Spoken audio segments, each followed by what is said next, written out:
Hi everyone, thank you so much for joining me today. My name is Whitney Kmetz, a nutrition educator out of CCE Chenango County, and today I'm going to be making multigrain energy bites.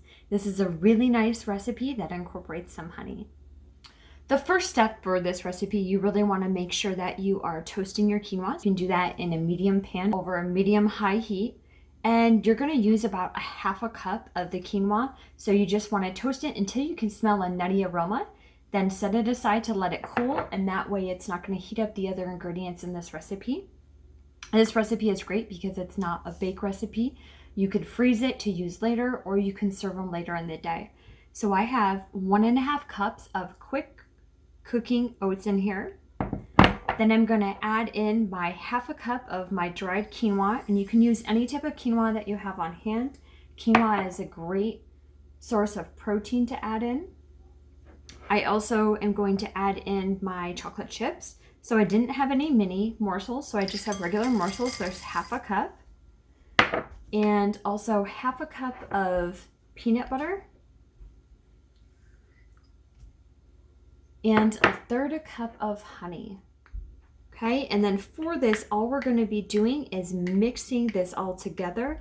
I like to use gloves, and that way I'm not getting my hands all sticky and yucky. Okay, so I'm going to put these into balls. So again, you just want to give it a good mix. Give this a good mix for a couple minutes. And then after you do this, you can get a baking sheet ready and line it with some wax paper. Or if you just want to line a baking sheet maybe with a nonstick mat or something, so we can put these in the refrigerator and that way they sit up a little bit. So I'm going to get these mixed up and then I'm going to plate them on my tray. Okay, so now I have this mixed. I'm going to bring my pan over and we can start putting them on my pan. I'm going to use this. And you can do them to desired size. So you can do them about this big if you want. Roll them. And I do have a trick too. So I actually sprayed some nonstick cooking spray on my gloves. And it's really nice because it actually helps so all of the peanut butter and the honey do not stick to you as much as they typically do. So I'm just gonna form some of these up. Again, depending on your size, you could probably get up to 18 of these multigrain energy balls.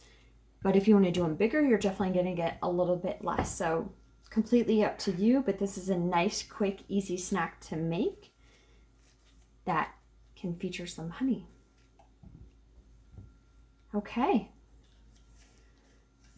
So I'll get these finished plated up, but in the meantime, I think I am sure you are ready to go home and make these on your own. So I hope everybody has a great day and I will see you next time. Take care.